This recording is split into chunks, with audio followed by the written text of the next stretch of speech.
Coming up on the BG24 Sports Special, I am joined by panelists to go over the hottest topics in sports, from the NFL draft to the fight of the century. We will give you our opinions on the wide world of sports.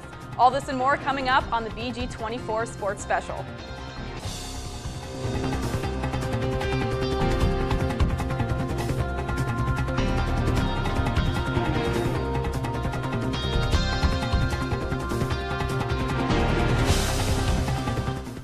Welcome to the BG24 Sports Special. I am joined by Juan Pimiento to my left, and then Matt Heidkamp to my near left. For each topic, we have 2 minutes to go over each one, and to start it off, we have to talk about this NFL draft and famous Jameis. Is Jameis Winston going to go #1? Yes, no doubt. Tampa Bay needs a quarterback, and he is the best quarterback on the board.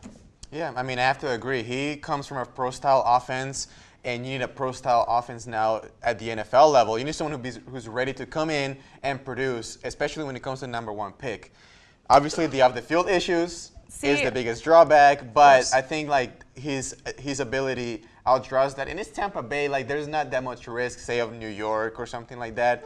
So I mean, I think the risk is worth the long-term reward in this case. I think that's the biggest problem that I have with Jameis Winston, though, is that he does have that maturity issue. We've seen it when he was at Florida State. He has the maturity issue, and the NFL is in a state where they cannot afford any more of these issues to take the limelight away from the actual game, and they have been. And I don't think that Jameis Winston is in a position for a GM to want him to run his team and for him to be the spotlight of his team. I wouldn't want my child looking up to Jameis Winston. No, but it's not just about role models. It's about who's going to produce. And I mean, if you're Tampa Bay, who do you pick then? Because you need a quarterback. I mean, I don't think that neither Mariota or Winston are the best talents in the draft. But their first 2 picks there, they need quarterbacks. So that's why they go 1-2. But with that quarterback, though, I know you need the skill sets, but can we guarantee that Winston is going to be in the NFL for that long with his off-field problems? Yeah, it's a catch, and I mean it can go either one or 2 ways. It can go Ryan Leaf, great talent, off-the-field issues completely derail his career. Or we can talk Cam Newton, because Cam Newton had also his doubts on him coming into the draft, and he still got picked #1, and Carolina now has a franchise quarterback in him. I think what's overlooked is the fact that these are young athletes yet. They have time to mature. You pick them, you work with them, you stay on them. I mean, we've seen that go bad and good. All right, absolutely. Well, now we've talked about Jameis Winston. The other hot topic of this NFL draft is Marcus Mariota. So where do you think he is going to go if he does not go #1, which we are assuming that he will not? It's really tough. This is a really tough position because we know Tennessee needs a quarterback. They do believe in Zach Mettenberger to a degree, but how much? And how much can you resist the temptation of all the trade options that are coming in? I mean, they've been coming in now for weeks. Tonight is going to be a night where if Tennessee hasn't accepted a trade by now, somebody's going to throw the kitchen sink looking for the franchise quarterback. So I think he's going to go #2. In my opinion, there's no doubt. It's just a matter of how is it going to play, who's going to move in, or is Tennessee going to stay put and draft their quarterback? Well, you got the Browns, who who need a quarterback. They do, and who have made some questionable draft decisions in the past. Those risky moves we've seen last year with Johnny Manziel. They have 2 first-round picks, so they have leverage to get to that #2 spot and take Mariota.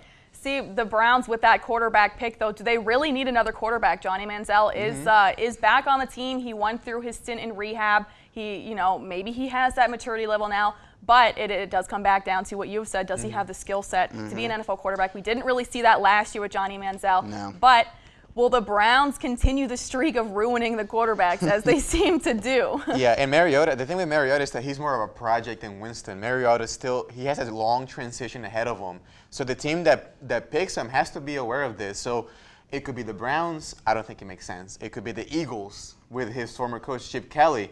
The Jets can come in too as well because we know how much the Jets need a quarterback. So it's going to be interesting to watch, and whoever has to pick him has to have the patience to develop him. Yeah, and it's sort of the opposite with Winston, because there you have to, have him mature, and with Mariota, you have to have him improve.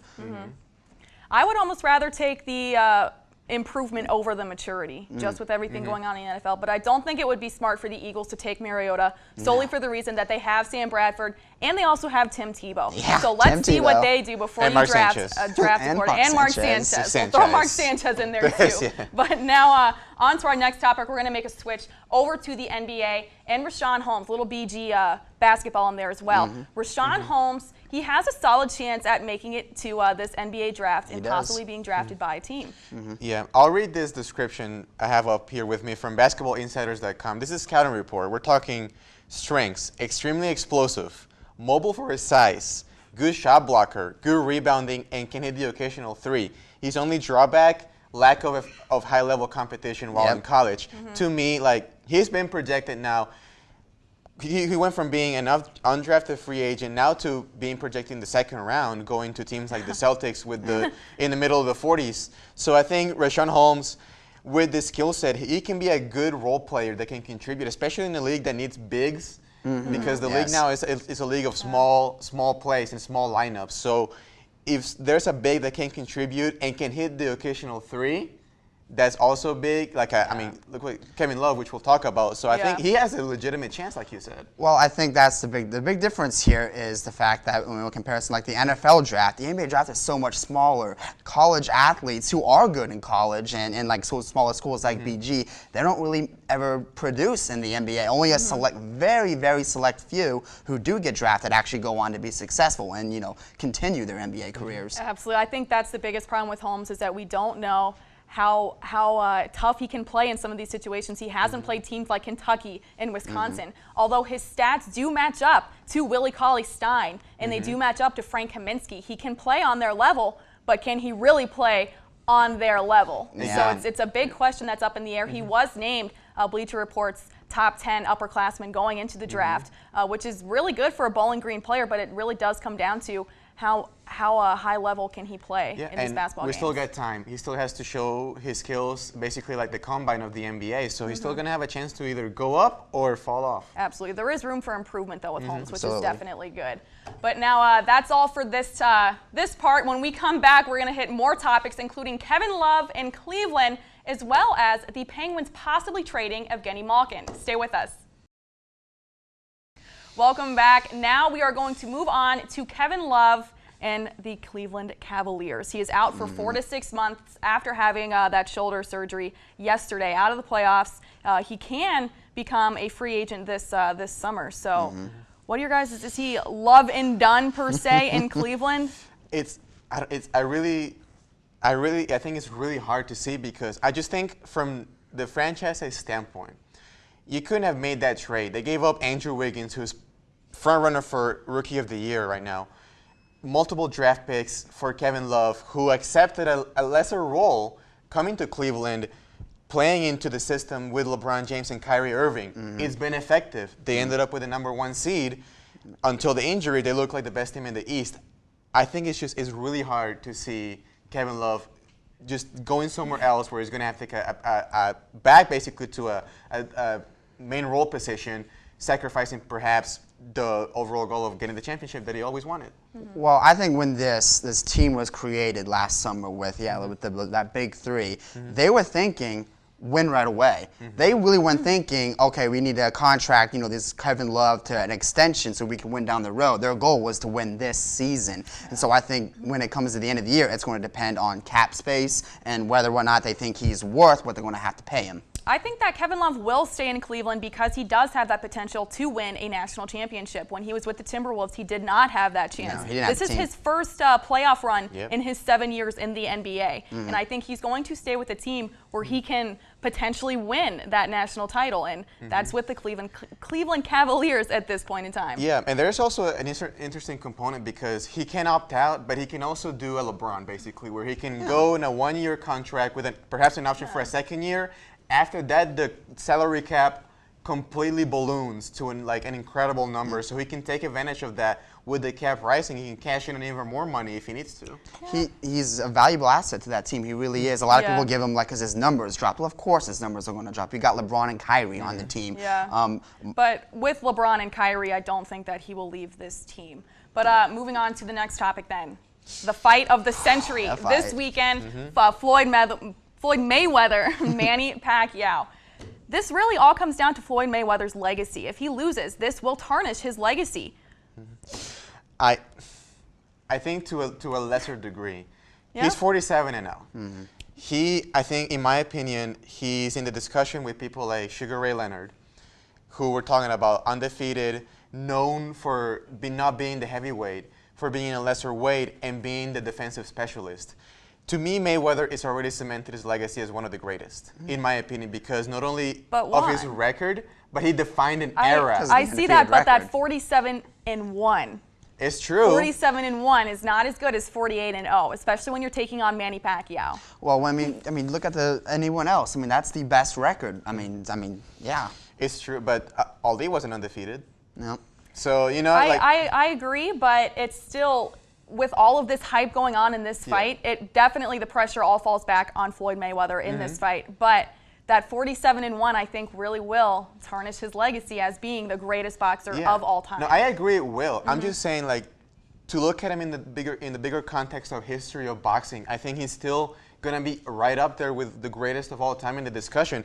I think, obviously, he can be even more if he can go 48-0, defeat his biggest rival that he could ever face, even though Pacquiao's legacy has tarnished a little bit too after being knocked out by Marquez.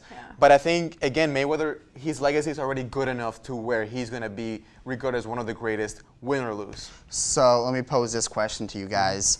Is this then the greatest fight of all time? I mean, is it on that scale, or is it a little bit below? I wouldn't necessarily say it's the greatest fight, but it's one of the greatest fights. It's one of the most hyped up fights that we've seen. Because Floyd Mayweather has not seen anybody like Manny Pacquiao. Yeah, it defines an era. This is the biggest fight of this era. We haven't had one since probably Tyson and Lennox Lewis of that level. So I think it's going to be the fight of this century so far. We've been waiting about 6 years for this fight, but what we are also going to be waiting for this summer is to see if the Penguins decide to trade Evgeny Malkin. He's one of the Pens' top players, but there are talks after losing 5 games to the Rangers in the first round of the playoffs that maybe it's time to trade Evgeny Malkin. I think that they do. I think they really should, because I mean, when you're the Penguins and you're expected to not lose in the first round, and that happens, you need to make changes. I mean, changes need to be made. Period. I don't know. I mean, Evgeny Malkin, though, is the 17th points leader in the league. He's 20th in goals in the league. He's one of the best players in this league, and he plays great with Sidney Crosby. He plays great with all of the guys on the team. Yeah, and to me that's going to be the key, because you have to look at the potential return. You're going to have to look at getting people back who can play around Crosby and perhaps collectively make up for whatever Evgeny Malkin is contributing. We have to also keep in mind that both Malkin and Crosby have a no-trade clause. So it's going to be up to Malkin ultimately to decide if he wants to be traded or not.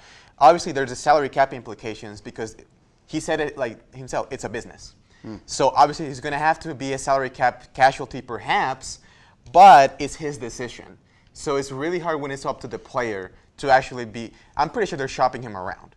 They have to be, because you have to be exploring your options, but ultimately it's up to him. So I don't see it happening, just because I wouldn't sacrifice playing with Sidney Crosby for the run that they already had, despite the lack of success this year and in recent years. I mean, I don't see it happening, quite honestly. There is potential for him to be traded, but it might be a bad move on the Penguins, because a lot of that roster is full of guys who have been in this league for a long time. Malkin is only 28. He's not that old for being in this league, and he has a lot of years left. Well, I mean, yeah, he's not old now. Let's look down the road maybe a couple years here. And then what are you thinking, especially if they don't produce any championships by then? And then you might be thinking, oh, we wish we would have traded him, got some even younger guys who can produce to the future, like 5 years down the road. Yeah, and let's not forget, Wayne Gretzky got traded.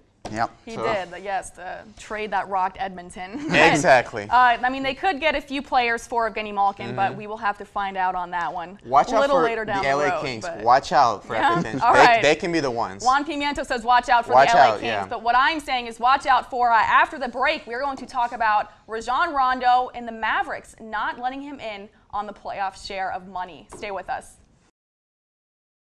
Welcome back. We are taking it back to the NBA now. One of the other big topics in the National Basketball Association is Rajon Rondo. Now, he did not get a playoff share of the money that the Mavericks received after losing Game 5 to the Rockets. The players get a vote on this, and they get to determine how much money everybody gets, and they split it evenly, but Rondo was not in that list of getting that money. Well, I think it's absolutely fair. If the players decided, it's fair. Rondo's trade has been a disaster since it happened. Dirk Nowitzki kind of justified it at first, saying it's a risk worth taking. It wasn't.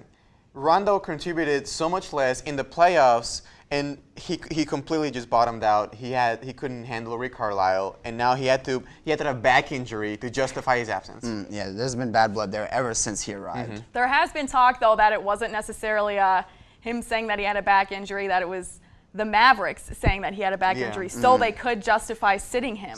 But this was an agreement, because Game 2 is when Rajon Rondo got benched for the first time and last time now. I mean, Yahoo reported that there was a meeting where management and Rondo said, we're done with each other. Well, they say it's a back injury, you're out indefinitely, but we're done.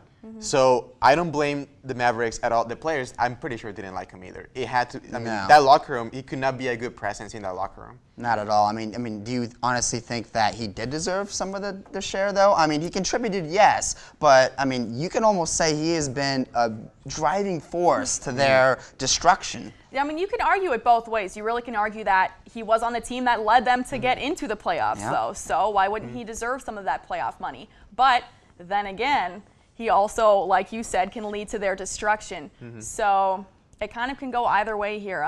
But it's still showing some tough love for Rondo. Yeah, definitely. And if it's up to the players, then I mean, what are you gonna do? Because they're the ones getting the money. If they wanna deal it out the way they want to, then that's their choice. And sorry for Rondo. That's absolutely right. But good luck finding a team in free agency. One choice that is not up to the players is the National League designated hitter controversy going on after Max Scherzer and then Adam Wainwright were both injured while batting. What do you guys think? Should the National League bring in the DH? Go ahead, Matt. No, they shouldn't.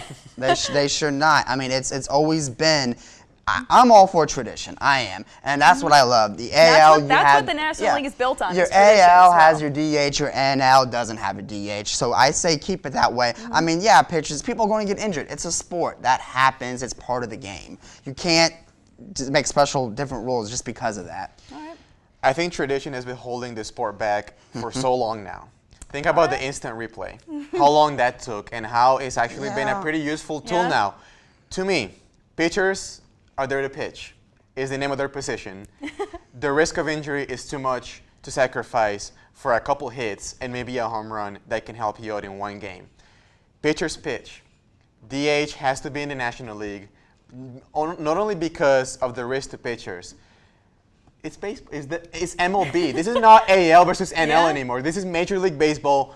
Why do you have to have separate rules for separate leagues? Yeah, the NL is the traditional league, but this is the 21st century. Well, we have to and pitchers are the quarterbacks of baseball to where they're so protected now. That is true. Why wouldn't you go a step further and protect a little bit more by not having them hit? Well, you're arguing having different rules for different leagues. And the National Baseball is the only league that has the DH position. I mean, college and high school, their pitchers hit. I think that if the pitchers want to hit, let them hit. I'm not necessarily sure that you should tell them, hey, no, you can't hit. But when it does hurt guys, because it's not a universal rule, it hurts guys like Max Scherzer who come over from the American League into the National League and then get injured because they're not used to batting. Like you said, Juan, they are a pitcher. They are used to pitching. It's an unnecessary risk, in my opinion.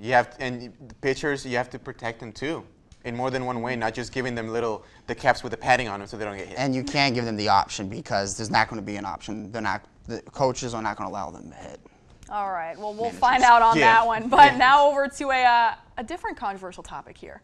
The Rockets' social media chair was fired after a little bit of an odd tweet he sent out after the Houston and Mavericks game earlier in the week. It was a horse with a pistol, and it said, "Shh, it will all be over soon." A very controversial tweet, and they fired him. Well, it was the right move to fire him. It was. I mean, when something like that happens, you know, it goes everywhere. It's social media. It's going to be everywhere. So it's. I think they were right in firing him. I kind of feel bad just because I thought it was really clever, in my opinion. At first, it doesn't matter if it's clever. I know, like because it might have been clever, but it's still. Yeah, no, I agree with the firing because I think that he definitely crossed the line.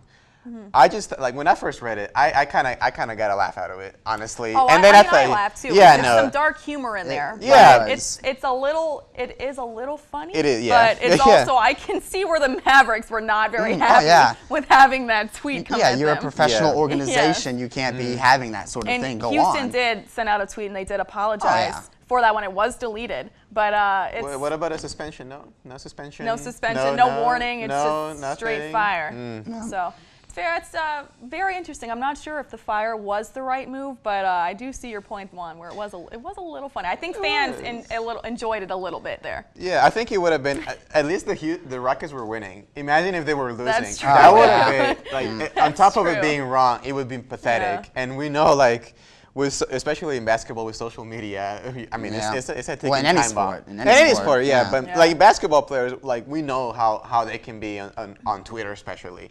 Yeah, it's kind of fun to watch. Yeah. Well, I mean, social media has become a huge aspect of every single sport, though, too. So I can see where this is, coming into play much more than we think maybe it should. You can get athletes and coaches in a lot of trouble. Yeah, and I thought it was interesting, like coming out of the Rockets and Mavericks, you would have thought it would have been like, I don't know, like the Cavs and the Heat, or the Lakers and the Celtics, but like I thought it's kind of odd, like the intra-Texas rivalry. Who would have thought? Yeah, absolutely. But now, when we come back, we are going to wrap up the show talking about Danica Patrick and her loss of sponsorship by GoDaddy, as well as the New York Jets being fined for Darrelle Revis. So stay with us. Welcome back, and now we're moving over to some NASCAR. Danica Patrick has lost her sponsorship after this year with GoDaddy, who has been with her since her IndyCar racing days. Yep. So it's a big move for GoDaddy, as well as Danica, though. She's losing her main sponsor. Yeah. Well, I mean, you got two sides here. I mean, I can see why GoDaddy did it, because she's not winning. She's not. But at the same time, she has given them so much in the past couple of years, so much revenue for her commercials. Everyone knows those commercials, and then just like that, they let her go. I can see both. I mean, honestly. Yeah. I mean, I wouldn't blame Danica if she just left.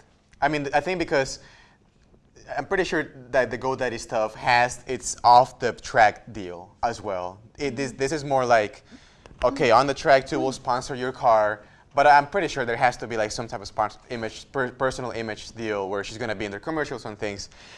I think it's going to be interesting. What's going to be her future? Because you're going to have to, if you're Stewart-Haas Racing, you're going to have to find the people who are going to come up with that revenue, because they're already paying for Kurt Busch's car out of pocket. Yes. That's the biggest thing in question for Danica right now, is if she can stay with Stewart-Haas because of this sponsorship. GoDaddy was a huge sponsorship. It did bring in a lot of the revenue, but now she needs to start winning these races. We've seen an increase in her race finishes throughout the year. She has 2 top 10 finishes this year, which is really good compared to some of her past years of racing. And it's early on in the season, but she needs to start winning these races and getting higher finishes in order to get a better sponsor to stay with Stewart-Haas. Yeah, it's going to be interesting. I think it's kind of like a free agent or like someone whose free agency is impending. Yeah. She's like on the last year of her contract. So do you think that maybe she should step up her game a little bit? And it's like you said, start winning some races and getting the results. Like, she's been doing well this season, like you said, but you're gonna have to earn that money, and other teams are gonna have to willing to take that risk. I think a lot of the moves that if the team makes a move, it's gonna become like a bit of a PR move, in my opinion. Yeah, absolutely. Now, our last topic, very quickly, we're going to talk about Darrelle Revis and his sort of implications with the Jets. The Jets were fined for tampering with getting Darrelle Revis this season. Yes, the resident Jets fan in me, we got off pretty easy, in my opinion. And Woody Johnson didn't say that much. He's the Jets owner. But I think I'll take the $10,000 fine. Totally. I got Revis anyway. So just more drama with the Jets. Thoughts real quick on that? Just more drama with the Jets. More drama with the Jets. I agree. Coming from a Patriots fan side of things. It's more drama for the Jets, and it's going to be interesting to see what happens next year. But that is all for the BG24 Sports Special. Check out YouTube for more sports videos. Thank you for Juan Pimiento and Matt Heitkamp for joining us. And I'm Katie Warnke. Have a great night.